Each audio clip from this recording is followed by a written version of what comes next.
రమేష్ గారు, good morning. ఇంతకు ముందు కూడా మనం మాట్లాడాము. సో ప్రస్తుత పరిస్థితి ఎటువైపు దారితీస్తుంది, ఇది వరల్డ్ వార్ 3 దిశగా వెళ్తుందా, అయితే ఇండియా స్టాండ్ ఏమై ఉండబోతుంది అనేది కూడా మనం మాట్లాడుతున్నాం. సో ఏం జరుగుతుంది సార్ ఎగ్జాక్ట్గా, దీని ఇంపాక్ట్ మా కరెస్పాండెంట్ వెంకటేష్ ఇప్పుడే మాట్లాడారు. ఇది స్టాక్ మార్కెట్స్ పై పడుతుంది, అలాగే నిత్యావసర సరుకుల మీద పడుతుంది, అలాగే యుక్రెయిన్ రష్యా యుద్ధం తాలూకు ప్రకంపనలు, వాటి తాలూకు ఇంపాక్ట్ కూడా మనం చూస్తున్నాం. బట్ దానికంటే ఎంతో పెద్దదిగా ప్రస్తుత యుద్ధాన్ని భావించవచ్చా, ఎటువైపు దారితీస్తుందనే క్వశ్చన్కి ఏదైనా విశ్లేషణ ఉందా? మార్చ్ 2020 నుంచి ఇవాళ వరకు చూసినట్లయితే హరి గారు, న్యాచురల్ డిజాస్టర్ అంటే కరోనా అనేది ఒక న్యాచురల్ డిజాస్టర్ గా భావిస్తే, తర్వాత ఇదన్నీ man made disasters, Russia Ukraine war కానీ, తర్వాత చైనా తైవాన్ నుంచి జరుగుతుంది కానీ, మరి ముఖ్యంగా ఇజ్రాయెల్ ప్యాలెస్తైన్ నుంచి దాని సబ్సిక్వెంట్ ఈవెంట్స్ కనుక మనం చూసినట్లయితే, ఒక సీక్వెన్స్ లో కనుక ఒక ప్యాటర్న్ మేము జనరల్ గా రీసెర్చ్ లో భాగంగా ఒక ప్యాటర్న్ మేము ఫాలో అవుతా చూసినట్లయితే sir, the intent, content and character of these 3 incidents, ముఖ్యంగా Israel is having a problem with Houthi rebels, that is number 1 H. Israel is having a problem with Hamas, that is number 2 H. Number 3 H is Israel is having a problem with Hezbollah, which is in southern Lebanon, which is backed by Iran. So ఈ 3 హెచ్లు, Hamas, Hezbollah, Houthi rebel and Israel versus Israel, ఇదొక angle అయితే, second angle ఎందుకంటే ముఖ్యము the root cause is Iran. Iran clear చెప్తుంది ఏమని, నస్రల్లాని చంపినందుకు ప్రతీకారంగా ఇవాళ మేము 180 బ్యాలిస్టిక్ మిసైల్స్ ఉపయోగించాం. The very word ballistic means, Roman and Greek పదాలను కనుక మనం పరిశీలించినట్టయితే, ballistic means going crazy. How fatal are they Ramesh garu, how fatal are they? వాళ్ళు ముఖ్యంగా 6,000 మంది, నాకు తెలిసి ఇజ్రాయెల్ లో చదువుకోవడం జరిగింది, ఇజ్రాయెల్ లో 2 years చదువుకున్నాను కదా, 6,000 నుంచి 10,000 మంది మన ఆంధ్ర తెలంగాణ రాష్ట్రాల నుంచి ఉన్నారు. చాలా మంది పొట్టకొట్టు కోసం ఇజ్రాయెల్ లో ఉన్న వాళ్ళు కూడా ఉన్నారు.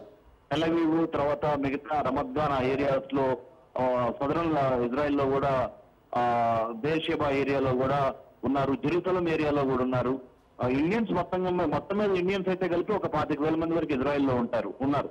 సో ఇలాంటి పరిస్థితుల్లో తప్పనిసరిగా మన ఇండియన్స్ ని మనం మళ్ళీ వెనక్కి తీసుకురావటమా ఎలా అనేది కూడా ఒక ఇంపార్టెంట్ ప్రశ్న. ఎందుకంటే Iran is not going to leave. And Iran కనుక ఇప్పుడు ఇరాన్ డైరెక్ట్ గా ఇప్పుడు వరకు కోల్డ్ వార్ అన్నట్టు వరకు, ఇప్పుడు డైరెక్ట్ గా అది ఫేస్ టు ఫేస్ కాన్ఫ్రంటేషన్ అయింది కాబట్టి హాట్ వార్ వైపు, ముఖ్యంగా ఇరాన్ చేసే పనులన్నిటికీ రష్యా మద్దతు ఉంటుంది, చైనా మద్దతు ఉంటుంది, తప్పనిసరిగా ఇజ్రాయెల్ కి అమెరికా మద్దతు ఉంటుంది, NATO, North Atlantic Treaty Organization మద్దతు. ఆల్రెడీ రష్యా యుక్రెయిన్ లోనే మనకి క్లిస్టర్ క్లియర్ గా ప్రపంచ దేశాలు రెండుగా విడిపోవటం కనపడింది. అయితే రమేష్ గారు, Israel is hit Iranian ballistic missiles and if some collateral damage and కొన్ని ప్రెషియస్ లైవ్స్ ఆర్ లాస్ట్ అనేది కనుక జరిగితే, America will come all out in support of Israel. So definite గా ఇది మనం చాలా సీరియస్ గా పరిగణించాల్సిన అంశాలు. దీని యొక్క ప్రభావం భారతదేశం మీద, మన భారతదేశం ఇండియా మీద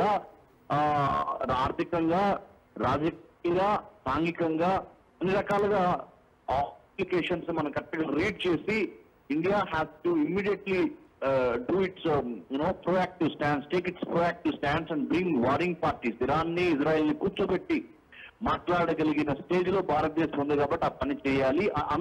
అమెరికా ఆ స్టేజ్ లో లేదు. ఇప్పుడు వేరే యూరోపియన్ కంట్రీ ఏది ఆ స్టేజ్ లో లేదు. ఏది ఇజ్రాయెల్ ని, ఇరాన్ ని కూర్చోబెట్టి మాట్లాడగలిగిన స్టేజ్ లో ఒక భారతదేశం మాత్రమే ఉంది. ఎందుకంటే given our historical, civilisational as well as trade defence relations between India and Iran, India and Israel, I think India is in a position to bring 2 warring parties together. I think this is the litmus test for India, how it's going to play its diplomatic cards, diplomatic Ramesh గారు, ఇప్పుడు మీరు చెప్పారు litmus test ఇది India కూడా అని. But నిజంగా ఇప్పుడు US అంటే యునైటెడ్ స్టేట్స్ ఆఫ్ అమెరికా కూడా ఈ యుద్ధంలో ఇప్పటి వరకు కూడా ముందడుగు వేయలేదు. అంటే ఇరాన్ని నిలువరించే ప్రయత్నం డైరెక్ట్గా చేయలేదు. ఇప్పుడు ఇరాన్ మిజైల్స్ దాడి చేసే వరకు కూడా. అలాంటిది భారతదేశం మీరు చెప్పినట్టుగా ఈ ఇరాన్తో కానీ అటు ఇజ్రాయెల్తో కానీ వాళ్ళిద్దరిని కూర్చోబెట్టి మాట్లాడగలిగే ప్లేస్లో నిజంగా ఉంది అనుకుంటున్నారా? America is out of question అండి. వాళ్ళు చేయలేరు. ఎందుకంటే ఇప్పుడు మీరు ఒకటి గమనించాలి ఇక్కడ హరి గారు, ఐ థింక్ సాక్షి టీవీ ప్రేక్షకులు కూడా, ఈ యుద్ధం ఇరాన్ కి ఇజ్రాయెల్ కి జరుగుతున్న ఈ యుద్ధానికి బ్యాక్ డ్రాప్ లో American presidential elections are round the corner, very very near. Another 2 months 3 months లో 2 months లోనే యాక్చువల్ గా నవంబర్ డిసెంబర్ కల్లా వాళ్ళు వచ్చేసి జనవరిలో కొత్త ప్రెసిడెంట్ వస్తాడు అమెరికాకి. కమలా హ్యారిస్ వస్తారా, ట్రంప్ వస్తారా అనేది ఇక్కడ ఎందుకు ఇస్తానంటే ఆ మాట, నేను అమెరికన్ డొమెస్టిక్ పాలిటిక్స్ లో అమెరికన్ గవర్నమెంట్ అండ్ పాలిటిక్స్ నేను స్టడీ చేసి, ఐ హ్యావ్ ఎ డాక్టరేట్, నేను ఫ్రమ్ ఢిల్లీ JNU. నేను స్టడీ చేసిన ప్రకారం ఏంటంటే అమెరికన్ డొమెస్టిక్ పాలిటిక్స్ లో Israeli Jewish lobby or you may call it as American Jewish lobby plays a very very important but in that case Israeli president whoever wants to, sorry, for American president who ఎవరైతే American president గా elect అవ్వాలనుకుంటున్నారో వాళ్ళకి American Jewish lobby యొక్క support, money, ఇవన్నీ చాలా అవసరం. కాబట్టి Israel కోసం ఇప్పుడు అమెరికా ఏదైనా చేసే అవకాశం ఉంది, ఇది ఆల్ అవుట్ గా. ఎందుకు ఇప్పుడు రాబోయే అమెరికన్ ప్రెసిడెన్షియల్ ఎలక్షన్స్ లో అది ట్రంప్ గానీ కమలా హ్యారిస్ గానీ, డెమోక్రాట్స్ కమలా హ్యారిస్, ఈ ట్రంప్ రిపబ్లికన్ పార్టీ, అవును, వాళ్ళిద్దరు సంయుక్తంగా కూడా మద్దతు ప్రకటించారు. వినబిలిటీ పెంచుకోవడానికి ఇజ్రాయలీ అమెరికన్ జూయిష్ లాబీ ఏదైతే అంటున్నానో అది దాన్ని వాళ్ళు ఐపెక్ అంటారు, America Israel public affairs committee. వాళ్ళ యొక్క ఆఫీసులు, వాళ్ళ యొక్క డబ్బు చాలా అవసరం. కాబట్టి ఎట్టి పరిస్థితుల్లో అమెరికా ఇజ్రాయెల్ కి సపోర్ట్ గా ఇప్పుడు ఆల్ అవుట్ గా వెళ్తుంది. ఇంకోటి ఏంటంటే చాటలు అయింది, మనందరికీ కనపడింది, హెజ్బుల్లా టెర్రరిస్ట్ ఆర్గనైజేషన్ ఏదైతే ఉందో లెబనాన్ లో ఆపరేట్ అవుతుందో, అంటే ఇజ్రాయెల్ కి పైన ఉత్తరాన ఉంది లెబనాన్ అనే దేశం, ఆ లెబనాన్ లో సదరన్ లెబనాన్ లో హెజ్బుల్లా ఏదైతే ఆపరేట్ చేస్తుందో టెర్రరిస్ట్ ఆర్గనైజేషన్, దానికి ఇరాన్ కంప్లీట్ గా సపోర్ట్ చేస్తున్నారు. ఇరానే చెప్పింది బయటకు వచ్చి, ఇరాన్ ఇజ్రాయెల్ మీద ప్యాలెస్టైన్ ఎందుకేస్తుంది, ఏమి రీజన్ ఇచ్చింది, మీరు లెబనాన్ లో ఉన్న హెజ్బుల్లా చీఫ్ నస్రల్లా అని అంటారు కదా ఇజ్రాయెల్ డిఫెన్స్ ఫోర్సెస్, అందుకని దానికి ప్రతీకారంగా మేము బాంబులు వేస్తున్నాం అని చెప్పింది. రమేష్ గారు, let me interrupt you here. ఒక్క నిమిషం రమేష్ గారు. Agreeing to the fact that it has complete support to a terrorist organization called Hezbollah in southern Lebanon. Right noted sir. అయితే ఇంకొక విషయం చెప్పి ముగిద్దాం. సో ఇప్పుడు ఈ ఐరన్ డోమ్స్ ఏవైతే ఉన్నాయో, ఈ మిజైల్స్ ని ఏ రకంగా ఇజ్రాయెల్ అడ్డుకుంటుందో, సో ఇది ఎంత పటిష్టంగా ఉన్నాయి, సో ఇరాన్ ప్రయోగించే మిజైల్స్ ని ఇజ్రాయెల్ ఇంకా ఎంతవరకు నిరోధించగలదు అనే క్వశ్చన్ కి క్విక్ గా sir, we have to move forward. Iron dome happens to be, అది ఐరన్ డోమ్ చాలా వరకు ఇన్ని సంవత్సరాల నుంచి ఇజ్రాయెల్ ప్రొటెక్ట్ చేస్తా వచ్చింది. ఎవరు బయట నుంచి మిసైల్స్ వేసినా, అంటే సిరియా వైపు నుంచి వచ్చిన మిసైల్ అయినా, లెబనాన్ నుంచి వచ్చిన మిసైల్ అయినా, ఈజిప్ట్ నుంచి వచ్చినా, జోర్డాన్ నుంచి వచ్చినా, లేకపోతే ఇరాన్ నుంచి వచ్చినా, Iron Dome has been protecting Israel. There is no doubt about it. But of late, and recent past చూసినట్లయితే ఐరన్ డోమ్ కూడా 100% సక్సెస్ అవ్వట్లేదు ఇజ్రాయెల్ కి, ప్రొటెక్ట్ చేయలేకపోతుంది. So I think Israel has to come out with a new strategy of containing the missiles that are raining from different parts of the Middle East. Okay, Ramesh garu, thanks for the inputs. So మీరు చెప్పినట్టుగా దీని impact చాలా ఉంటుంది. So Bharat stands కూడా ఖచ్చితంగా ఉండాల్సిన అవసరం ఉంది. భారత్కి కూడా ఇది ఒక లిట్మస్ టెస్ట్ అని చెప్తున్నారు. ఇరాన్ని ఇజ్రాయెల్ని కూర్చోబెట్టి మాట్లాడగలే ప్లేస్లో భారత్ మాత్రమే ఉంది అనేది కనగంటి రమేష్ గారు చెప్తున్న విశ్లేషణ. ఇరాన్ వరుస రాకెట్ల దాడులతో విరుచుకుపట్టంపై ఇజ్రాయెల్ ప్రధాని బెంజమిన్ నెతన్యాహు తీవ్ర ఆగ్రహం వ్యక్తం చేశారు. ఇరాన్ భారీ తప్పదానికి పాల్పడిందని, తగిన మూల్యం చెల్లించుకుంటుందని హెచ్చరించారు. జెరూసలేంలో అధికారులతో భద్రతా కేబినెట్ సమావేశంలో పాల్గొన్న నెతన్యాహు ఇరాన్పై ఎదురుదాడి కంటిన్యూ చేయాలని ఆదేశించారు. ప్రపంచంలోనే అత్యంత అధునాతన ఎయిర్ డిఫెన్స్ వ్యవస్థతో ఇరాన్ దాడులను అడ్డుకుంటున్నామన్నారు. అండగా నిలిచిన అమెరికాకు నెతన్యాహు ధన్యవాదాలు తెలిపారు. ఇరాన్ కీలుబొమ్మలను తాము ఒక్కొక్కటిగా పెకిలించి వేస్తున్నామని, తమ దేశాన్ని ప్రజలను రక్షించుకోవడానికి ఎంత దూరమైనా వెళ్తామని ప్రకటించారు. ఇరాన్ దాడులను అమెరికా తీవ్రంగా తప్పుపట్టింది. ఇజ్రాయెల్కు అండగా నిలుస్తామని ప్రకటించింది. ఇప్పటికే ఆ దేశ ప్రెసిడెంట్ నెతన్యాహుతో మాట్లాడినట్టుగా వైట్ హౌస్ వర్గాలు వెల్లడించాయి. ఇజ్రాయెల్ తరపున బరిలోకి దిగాలని రక్షణ దళాలను అమెరికా ఆదేశించింది. ఇటు సముద్రంలో కూడా భారీగా నౌకలను అమెరికా మోహరించింది. పశ్చిమాసియాలో ఇరాన్ ఒక ప్రమాదకరమైన దేశమని, అస్థిరపరిచే దేశం అంటూ అమెరికా వైస్ ప్రెసిడెంట్ కమలా హ్యారిస్ పేర్కొన్నారు. ఇజ్రాయెల్ భద్రతకు వాషింగ్టన్ కట్టుబడి ఉందన్నారు. ఇజ్రాయెల్లో మిజైల్స్ మోతతో భారతీయులకు ఎంబసీ హెచ్చరికలు జారీ చేసింది. టెలవీవ్లో ఉన్న ఇండియన్స్ జాగ్రత్తగా ఉండాలని భారత ఎంబసీ సూచించింది. ఎవరూ ఇళ్ల నుంచి బయటకు రావద్దని హెచ్చరించింది. బయట భయానక వాతావరణం ఉందని తెలిపింది. ఇజ్రాయెల్ ప్రభుత్వం ఇచ్చే ఆదేశాలను పాటించాలని, బంకర్స్లోకి వెళ్లి తలదాచుకోవాలంటూ సెల్ ఫోన్లకు అలర్ట్ మెసేజెస్ సెండ్ చేసింది. ఓవరాల్గా ఇరాన్ దాడి ఇజ్రాయెల్పై ఈ అంశంపై అప్డేట్స్ మా కరెస్పాండెంట్ వెంకటేష్ అడిగి తెలుసుకుందాం. ఢిల్లీ నుంచి వెంకటేష్ చెప్పండి. సో వరల్డ్ వార్ 3 దిశగా వెళ్తున్నాయా ఈ యుద్ధం తాలూకు ఆనవాళ్ళు అనేది ప్రస్తుతం సోషల్ మీడియాలో ట్రెండింగ్ అవుతున్న పరిస్థితి చూస్తున్నాం మనం. సో ఏంటి అంటే ఈ పరిస్థితుల్లో సో భారతదేశంలో మన ఉన్నత స్థాయి వర్గం ఏదైనా సమావేశం ఏర్పాటు చేసిందా, అజిత్ దోవల్ ఏదైనా వ్యాఖ్య చేశారా అనేది కూడా చాలామంది ఎదురు చూస్తున్న అప్డేట్. ప్రస్తుతం ఏంటి మీ దగ్గర ఇన్పుట్స్? ఇజ్రాయెల్ ఇరాన్ మధ్య ఉద్రిక్తతలు తారాస్థాయికి చేరుకున్నాయి. గత రాత్రి అకస్మాత్తుగా ఇరాన్ పెద్ద ఎత్తున బాలిస్టిక్ మిసైల్స్ ఉపయోగించి ఇజ్రాయెల్ పైన దాడికి దిగడంతో ఈ ఉద్రిక్తతలు తారాస్థాయికి చేరుకున్నారు. దీనికి భారీ మూల్యం చెల్లించాల్సి వస్తుందని ఇజ్రాయెల్ హెచ్చరించింది. అలాగే ఇజ్రాయెల్ కు అమెరికా అండగా నిలబడతామని స్పష్టం చేసినటువంటి నేపథ్యంలో ఇది ఫుల్ స్కేల్ వార్ దిశగా వెళ్లేటువంటి అవకాశం ఉందని విశ్లేషకులు అంచనా వేస్తున్నారు. ఈ నేపథ్యంలోనే ఇటు ఇజ్రాయెల్ లో ఉన్నటువంటి భారతీయులను కానీ అటువైపు ఎవరు కూడా వెళ్ళొద్దని కూడా ఇప్పటికే భారతదేశం ఒక ఇంటర్నల్ సర్క్యులర్ జారీ చేసింది. ఎవరు కూడా ఇటు ఇజ్రాయెల్ వైపు టెల్ అవీవ్ వైపు కానీ ఇరాన్ టెహరాన్ వైపు కానీ వెళ్ళవద్దని, ఆ ప్రయాణాలు రద్దు చేసుకోవాలని ఇప్పటికీ ఇండియా సూచించినటువంటి పరిస్థితి. సో రాబోయే రోజుల్లో ఈ మధ్యప్రాచ్యంలో ఉద్రిక్తతలు మరింత పెరిగేటువంటి అవకాశాలు చాలా స్పష్టంగా కనబడుతున్నాయి. ఇండియాలో ఉన్నటువంటి ఇరాన్ రాయబారి కూడా ఖచ్చితంగా ఎవరైతే ఇజ్రాయెల్ కు అండగా నిలబడతారో వారు నిలబడేటువంటి దేశాలపైన కూడా తాము దాడికి తెగబడతామని ఇరాన్ హెచ్చరిస్తున్నటువంటి పరిస్థితి. సో మొత్తానికి ఒక దేశానికి మరొక దేశానికి హెచ్చరికలు జారీ చేసినటువంటి నేపథ్యంలో ఇది అంతిమంగా 3వ ప్రపంచ యుద్ధానికి దారి తీస్తుందా అనేటువంటి ఒక అనుమానాలు అయితే ప్రతి ఒక్కరిలో నెలకొన్నాయి. ఈ నేపథ్యంలో ఐక్యరాజ్య సమితి కూడా ఈ విషయంలో జోక్యం చేసుకుంది. వెంటనే ఈ ఉద్రిక్తతలను తగ్గించాలని, సీజ్ ఫైర్ చేయాలని ఐక్యరాజ్య సమితి సెక్రటరీ జనరల్ ఆంటోనియో గుటెరెస్ విజ్ఞప్తి చేస్తున్నటువంటి పరిస్థితి. సో ఈ నేపథ్యంలోనే ఇటు ఇజ్రాయెల్ కు సహాయం చేయాలా లేదా దీనికి సంబంధించినటువంటి అంశాలపైన అమెరికా కూడా ఇప్పుడు ఇంటర్నల్ గా చర్చలు జరుపుతుంది. సో మరోసారి ఇరాన్ కనుక దాడికి తెగపడితే ఖచ్చితంగా ఇజ్రాయెల్ కు అమెరికా అండగా నిలబడి ఇరాన్ పైన పెద్ద ఎత్తున దాడి చేసేటువంటి అవకాశాలు మనకు చాలా స్పష్టంగా కనబడుతుంది. ఇప్పటికే బెంజమిన్ నెతాన్యాహు ఇజ్రాయెల్ పిఎం ఆల్రెడీ భారీ మూల్యం చెల్లించాల్సి వస్తుందని ఇరాన్ హెచ్చరించారు. అయితే దీనికి ప్రధానంగా మనకు కనబడుతున్నటువంటి 2 కారణాలు. ఇటీవల కాలంలో హమాస్ లీడర్ ఇస్మాయిల్ ను ఇజ్రాయెల్ చంపేసింది. అలాగే 4-5 రోజుల కిందట హెజ్బుల్లా నాయకుడు నస్రల్లాను కూడా ఇజ్రాయెల్ చంపేసినటువంటి పరిస్థితి. సో ఈ 2 సంస్థలకు సంబంధించినటువంటి కీలక నాయకులను ఇజ్రాయెల్ మట్టుపెట్టింది. అలాగే హౌతీస్ ఎవరైతే ఉన్నారో హౌతీస్ సంబంధించినటువంటి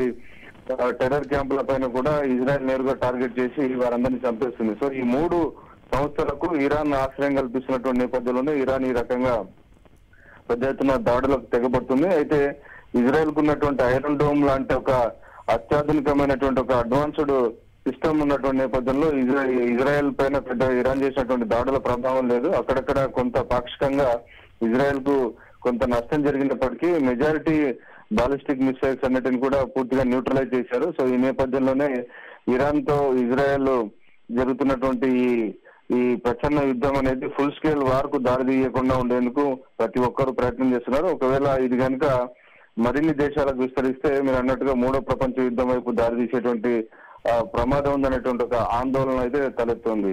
హరి రైట్. ప్రస్తుతం సో చాలామంది ఆలోచిస్తున్న అంశం ఇప్పుడు ఇండియా స్టాండ్ ఏమై ఉండబోతోంది. ఖచ్చితంగా ఇవాళ రేపో భారతదేశం కూడా కీలకమైన దేశంగా ఎదిగిన నేపథ్యంలో ఒక అనౌన్స్మెంటో లేకపోతే వాళ్ళ స్టాండో చెప్పాల్సిన పరిస్థితి వస్తుందేమో అనేది కూడా వినిపిస్తోంది వెంకటేష్. సో దాని గురించి సమాలోచనలు ఏదైనా జరుగుతూ ఉండొచ్చు అనుకుంటున్నారా? అంటే భారతదేశం వైఖరైతే పూర్తిగా శాంతి సుస్థిరత వైపే మొగ్గు చూపాలని మొదటి నుంచి కూడా ఇండియా స్టాండ్ కనబడుతుంది. సో శాంతి నెలకొంటేనే అన్ని దేశాలు ప్రాస్పరిటీగా ముందుకు వెళ్లేటువంటి అవకాశం ఉంది.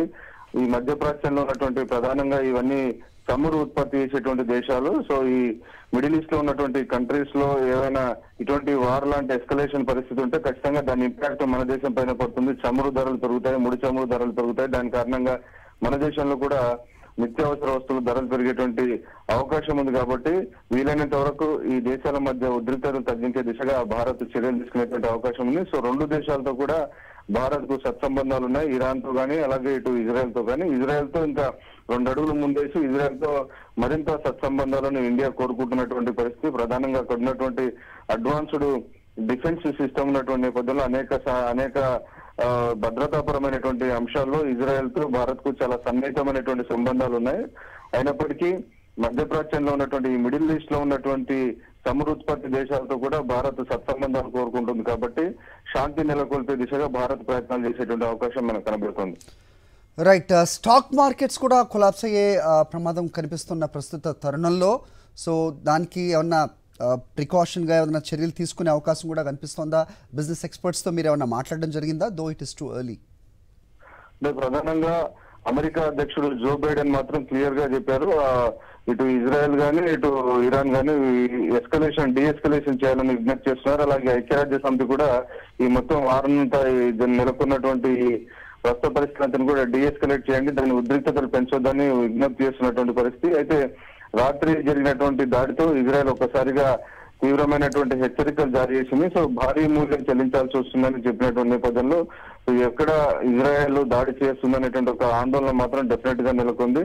దీని కారణంగా స్టాక్ మార్కెట్ పైన కూడా ఖచ్చితంగా ప్రభావం పడేటువంటి అవకాశం మనకు కనబడుతుంది. ప్రధానంగా అనేక యూరోప్ కంట్రీసే కాదు, ఇటు ఏషియా వైపు ఉన్నటువంటి కంట్రీస్ కూడా ఈ ముడి చమురు ఉత్పత్తి చేసేటువంటి దేశాల నుంచి ఇరాన్ గానీ ఇతర మధ్యప్రాచ్యంలో ఉన్నటువంటి దేశాలు సరఫరా చేసే ముడి చమురు పైన ఆధారపడి ఉన్నాయి కాబట్టి దాని ఇంపాక్ట్ ఎకానమీ పైన పడేటువంటి అవకాశం ఉంది. సో దాని ఫలితంగా ఇటు స్టాక్స్ పైన కూడా పడే అవకాశం ఉంది. Hari, all right Venkatesh. So మనకి రక్షణ రంగ నిపుణులు కనగంటి రమేష్ కూడా ఫోన్ లైన్ లో అందుబాటులోకి వచ్చారు. ఒకసారి మాట్లాడదాం. రమేష్ గారు నమస్తే. నమస్తే. So how are you sir? So ఏదైతే భయపడుతూ వస్తున్నాయో ప్రపంచంలో చాలా దేశాలు, అదే ప్రస్తుతం జరుగుతున్న పరిణామం మనం చూస్తున్నాం. సో ఇరాన్ డైరెక్ట్గా ఇజ్రాయెల్పై ఇది సెకండ్ టైం ఈ సంవత్సరమే ఏప్రిల్లో దాడి చేసింది. ప్రస్తుతం 110కి పైగా బ్యాలిస్టిక్ క్షిపణులతో దాడి చేసిన ప్రస్తుత పరిస్థితి. సో ఏమై ఉండబోతున్నాయి అగ్రరాజ్యాల స్టాండ్స్? ది ఇంపాక్ట్ ఎక్కడి వరకు వెళ్లే ప్రమాదం ఉంది? హరిగారు చాలా క్లియర్ కట్ గా మనకి రెండు విషయాలు మన దృష్టిలోకి వస్తున్నాయండి. ఒకటి, Israel Prime Minister Benjamin Netanyahu చాలా క్లియర్ గా మనోడు యునైటెడ్ నేషన్స్ జనరల్ అసెంబ్లీలో కూడా మాట్లాడినప్పుడు, the moment Iran strikes Israel we will definitely retaliate and shot back అని చెప్పి ఆయన క్లియర్ గా చెప్పారు. సో ఇట్ మీన్స్ తప్పనిసరిగా మధ్యప్రాచ్యంలో అటు నుంచి అమెరికా నుంచి చూసినప్పుడు, మన వైపు నుంచి చూసినప్పుడు దాన్ని మనం పశ్చిమ ఆసియా అంటాము, వెస్ట్ ఏషియా అంటాము. From Indian point of view నుంచి చూసినప్పుడు ఈ పశ్చిమ ఆసియాలో తప్పనిసరిగా ఎస్కలేట్ అయ్యే అవకాశాలు, అంటే ఎక్కువగా ఇప్పుడు యుద్ధం ఇంకా పెరిగే అవకాశాలు, తద్వారా ఆర్థికంగా ముఖ్యంగా ఎనర్జీ సెక్యూరిటీ మీద విపరీతమైన ప్రభావం చూపించే అవకాశం ఉందని కనపడుతుంది. ఎందుకంటే ఇరాన్ దగ్గర నుంచి ఆయిల్, న్యాచురల్ గ్యాస్ కానీ పెట్రోలియం ప్రొడక్ట్స్ కానీ చాలా కంట్రీస్ ఇంపోర్ట్ చేసుకుంటే, అదేవిధంగా అమెరికా కూడా సిరియా మీద దాడి చేయడం జరిగింది మొన్న. సో రెబల్స్ ని రమేష్ గారు if I may interrupt you. So ప్రస్తుతం సో ఈ పరిస్థితి అంతా దాటి ఇరాన్ డైరెక్ట్ గా ఇజ్రాయెల్ మీద దాడి చేసేసింది.